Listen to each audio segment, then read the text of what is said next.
Obadiah. Introduction. Obadiah is the smallest book in the Old Testament. It was written by Prophet Obadiah in 840 BC. This book tells about the judgment of Edom.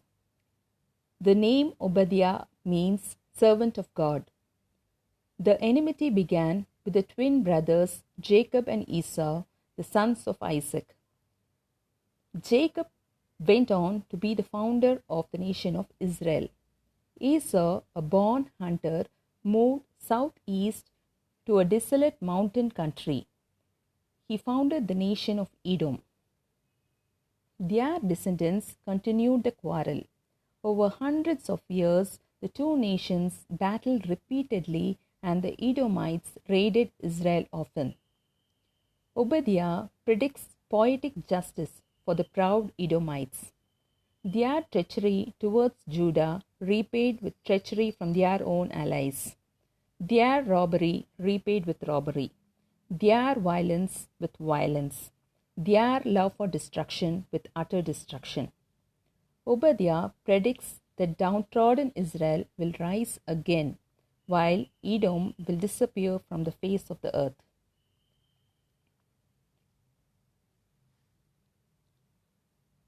Verse 1. The word vision refers to special words that God uses. He uses them to speak to people.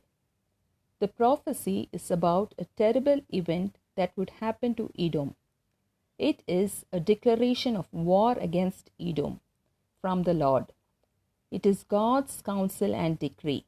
Since this message was heard from the Lord, it can neither be reversed nor resisted. Verse 2. God attributes to himself the rise and fall of nations.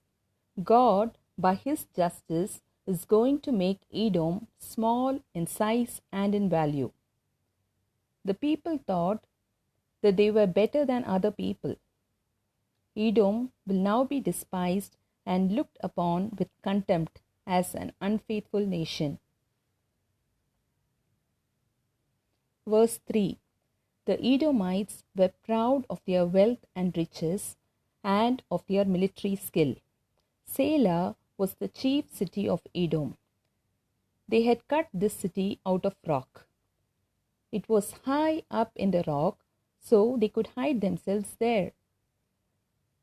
Therefore, they thought themselves secure and that no enemy could come at them to hurt them, and this deceived them. Verse 4. They thought that armies could not attack their fortified home.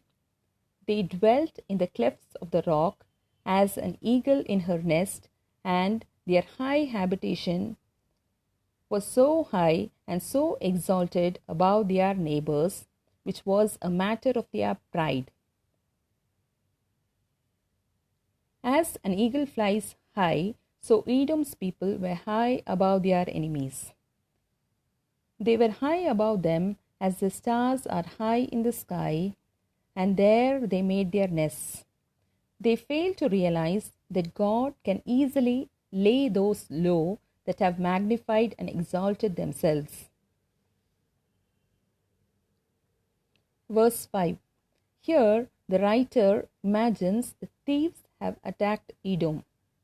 Edom was so wealthy that even after robbers had taken some of their great wealth, the stock was scarcely missed. But the prophet interrupts his prophecy with a cry of great fear, saying, How art thou cut off? As is said in Deuteronomy 24:11, those that rob vineyards carry off what they think fit, but they leave some grapes to the poor people. But it shall not be so with Edom. His wealth shall be all taken away, and nothing shall escape the hands of the destroying army. Verse 6. The writer shows that it should be an utter ruin, not an usual calamity. Even if his best things and hidden things were sought up, they cannot be found. they were all plundered and rifled. Verse 7. Edom's people were unaware of how they are going to be betrayed.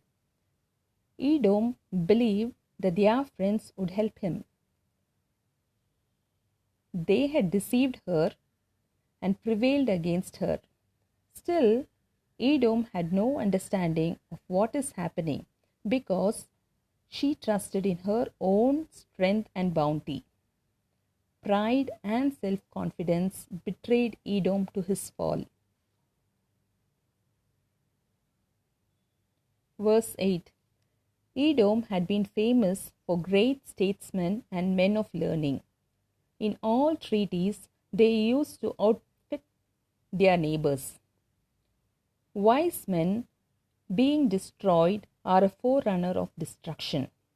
According to Job chapter 12, verse 14, a nation is certainly marked for ruin when God hides the things from the eyes of the entrusted counselors.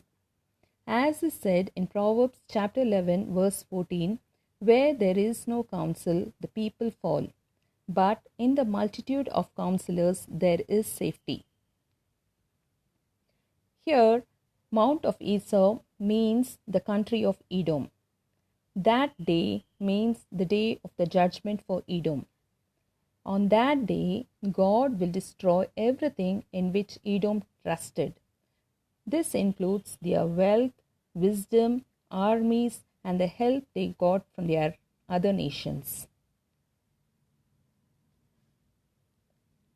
Verse 9. Teman was the grandson of Asa. This place bearing his name in Edom is noted for its mighty men. A direct address, O Teman, adds force and intensity to the threat. Due to lack of wise men, Teman's warriors are now terrified and their heart is against the enemy. These men, who had to defend their country, ran away in fright. Thus, all shall be exposed to slaughter when their warriors, who should have saved themselves and defended others, dare not fight. Deplorable is their condition, and surrounded every way with enemies, that they have neither strength nor counsel to resist their power or defeat their malice. God here prophetically announced the judgment and destruction of Edom. The fulfillment began in the Chaldean period, as is given in Jeremiah chapter 25, verse 9, when Nebuchadnezzar destroyed Edom.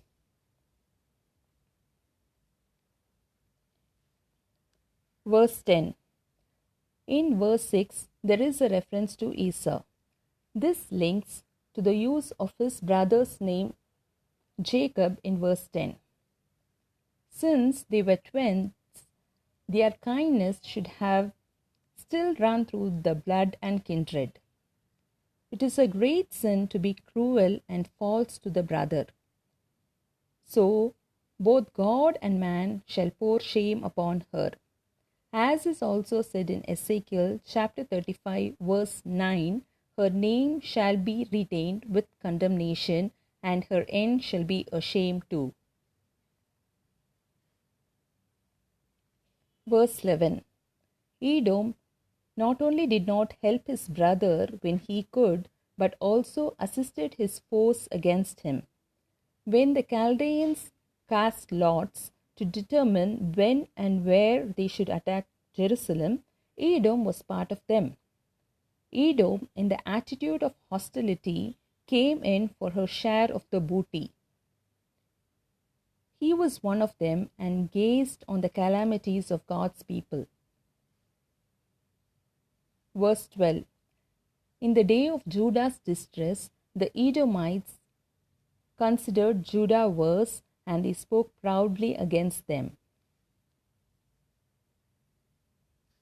Verse 13. It was a day when Babylonians entered into the gates of Jerusalem and sat in the gates as judges of the land. The Edomites took hold of this opportunity entered into the gate, and they laid hands on Judah's wealth. Some of Judah's people tried to escape from their enemies, but Edom's people either killed them or handed them over to those enemies. With the Edomites, it was a day of prosperity and peace, whereas with the Israelites, it was a day of distress and calamity. The phrase, in the day of their calamity, is 3 times used in this verse to show the greatness of it and how sensible God was of his dealing with the Edomites. Verse 14.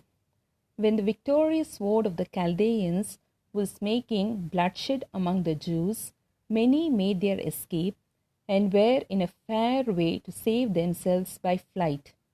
But the Edomites stood in the crossway of the trembling Israelites, killed some of them, and handed the others into the hands of the Chaldean pursuers. They should not have betrayed those whom they had such a fair opportunity to protect. Verse 15. The day of the Lord is when God punishes people. They shall soon find that the cup is going around, even the cup of trembling. On this day, God shall recompense tribulation and misery into their own heads. Verse 16. Edom's people drank with pleasure when their enemies captured the holy hill, while Israel drank deeply of the cup of affliction. But when God recompenses, the heathen shall drink the cup of affliction and shall be as though they had not been. So let all thy enemies perish, O Lord, so they shall perish if they turn not. Verse 17. Mount Zion is another name for Jerusalem. In the end, it will be as if Edom, Asa, had never been born. Mount Zion would be a holy and safe place. The house of Jacob shall possess it. This happened when Ezra led Israel back to Jerusalem from Babylon. The king of Babylon sent him to help the Jews make their home in Jerusalem. Jerusalem was rebuilt and they praised God. Verse 18. The names house of Jacob and house of Joseph mean all the 12 families of the house of Jacob. Those families will be the agents of God's anger. Fire and flame here mean God's anger. God will use them to ruin Edom. The house of Jacob and Joseph shall be as a fire and flame to melt and to soften hard hearts, to burn up the dross of sin and corruption and refine them. Verse 19. This verse tells us that the rightful owners shall be restored. Part of this prophecy was fulfilled when Alexander the Great gave Samaria to the Jews. Verse 20.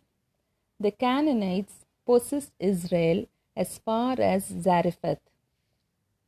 Zarephath is between Tyre and Sidon, the red box. When God brings Israel back from captivity, the children of Israel will possess this land. This is northern Israel, the kingdom of Israel. The purple oval. Secondly, the children of Judah were scattered as far as Shipharad, the green circle. God will bring them back and they will possess the cities of the south, the blue circle. This is southern Israel or the kingdom of Judah. So you can compare it against this map. You have the kingdom of Israel and the kingdom of Judah. When God turns captivity, He will bring the kingdoms of Israel and the kingdom of Judah together, and they will unite to rule the country.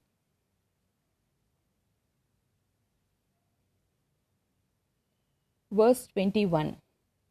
God shall appoint his people as head over their enemies. Then Mount Zion shall be saved. The mount of Esau shall be judged. The saviors on Mount Zion shall judge the mount of Esau. Over these saviors, God will be the supreme ruler. The kingdom shall be the Lord's.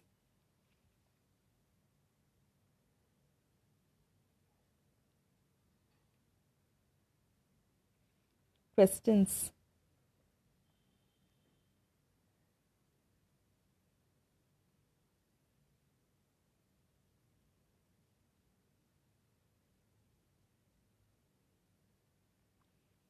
Answers to the questions.